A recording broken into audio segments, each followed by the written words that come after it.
I am what child hunger looks like in America. I am a 9-year-old boy who hopes a friend invites me to a sleepover so I can have dinner. I am a 15-year-old girl who goes for walks during lunch so my friends won't know I don't have anything to eat. I am a 13-year-old boy who gets into fights at school just because I'm hungry. I was created by artificial intelligence from faces of the 1 in 7 American children who struggle with hunger. Kids you pass by every day but never knew they were hungry.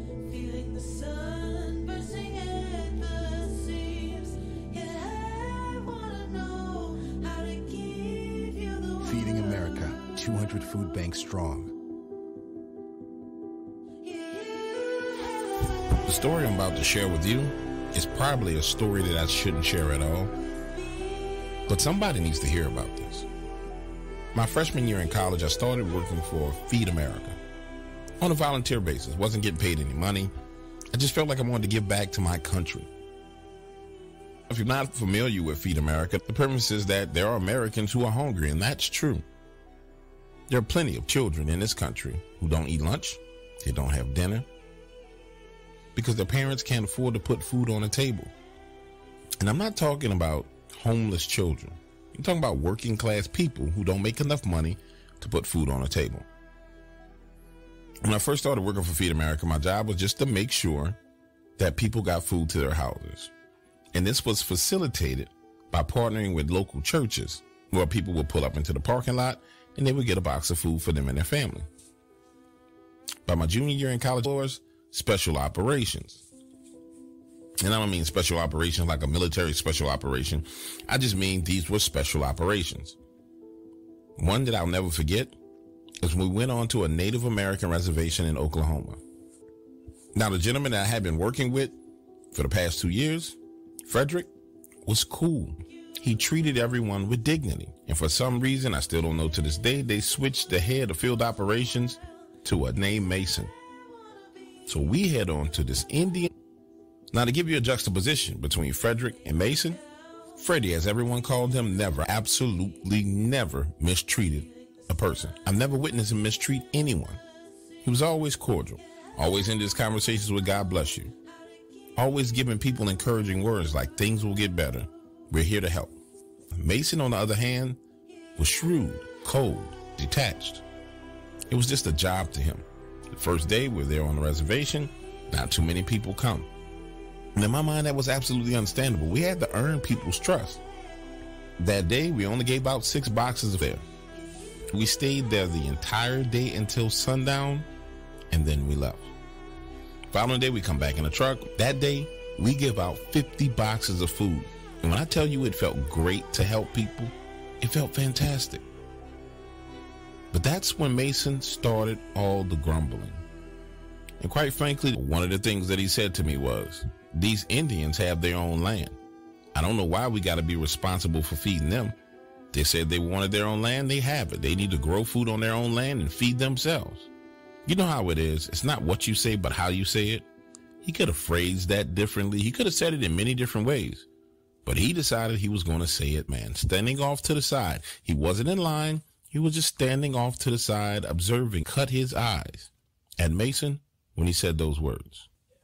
About an hour passes after he makes that insensitive comment. We've given everybody boxes of food. The line has died down. We're sitting on the back of the truck talking. And mind you, this old man hasn't gone anywhere. He's just over there lurking, looking around. When this old, feeble lady walks up, this woman had to be almost 80 years old. She's using a cane. It's already hot outside. I felt bad for the poor woman. So I walk out to meet her. And I said, ma'am, what can I do to help you? She says, I came to get me a box of food. So I tell her, listen, no, stop moving. Stay right where you are. I'll go get it and bring it to you. That's when this look comes across this woman's face over there to give me a box of food. Have you ever had a person look you in your eyes, but you could see that there was something more, like something behind their eyes? I don't know how to make this make sense to you, but what was behind their eyes wasn't exactly what I was physically seeing in her. They're looking at her. She looked feeble, ill, sick. And again, she insisted, I want him over there to give me a box of food. Then she says these exact words, you are a good young man. Go over there and sit down. I'll get there when I get there. And so I turned and walked back to where I came from and sat down. And she slowly and methodically makes her way over to the back of the truck, squares up with Mason, looks him dead in the eyes and says, can I have a box of food, please? And surprisingly, Mason is polite. Yes, ma'am, absolutely. He turns, gets up, gets the box of food, jumps back down out of the truck, and goes to hand it to her. As he's handing that box of food to her, entirety of the oldness of this man's bloodline comes out, because he says, we're already feeding you. You don't have a family member with a truck or a young man that can carry it back for you. In that moment, I'm looking at him like, what the hell is wrong with you? Again, I offer, ma'am, no problem.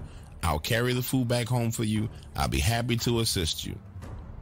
She cuts her eyes over in my direction, looking at me, and I promise you I'm not lying when I say that it looked like she had this little gold glimmer to her eyes.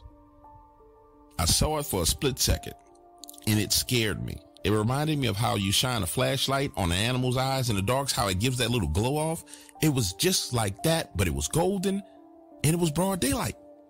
Scared the living crap out of me. The two of them go back and forth, her trying to convince him to carry the box and him being easy. It got to the point that it started to piss me off. And finally, I said, listen, this is enough of this. Ma'am, I insist I'm carrying seed to slowly, and I say slowly, painstakingly walk about 100 yards up the road, and then she turns right and goes in between two houses down this trail, and she has a little trailer home back there. We get to the trailer home, she opens the door, I put it on the table, and she looks at me and says, son, you are so polite, you are a great young man, and you have a bright future ahead of you. And then she escorts me out of the door and closes it behind her. Now get this, by the time we get back to the truck, another line has formed, we hand out all of our food, and we leave for that day. And right here, in this moment, is where I say all the freakiness and weirdness began.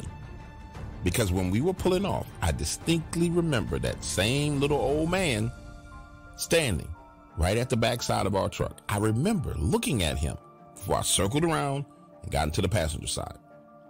We're driving away. We're driving, leaving off the reservation, and up ahead, I see him standing on the side of the road. And when I say little old man, 70 years old, there's no way that man ran from point A to point B. I notice it, it registers in my mind as being freaky and weird, but I write it off. Get this craziness. Because we were so far away from headquarters, we rented in one of those little low-end small hotels, a little L-shaped building. We backed the truck all the way up to the steps to where nobody could steal anything. Went inside, I took a shower, relaxed, watched some TV, came back out about 10:30-ish to get me a snack from the vending machine. About 1:45 a.m., I hear Mason screaming through the wall. And by through the wall, I'm laying in the bed. My head is at the headboard. His room is on the other side of the wall behind my head. And I hear him screaming. I'm talking about a man screaming for his dear life. Now, I'm jumping up out of the bed with a tank top. Yes, this is Barry Miles, and I am back. And I want you to know that this story is a members-only story. Or the price is too high. I will tell you again, I am in the business. I will make you an offer you cannot refuse.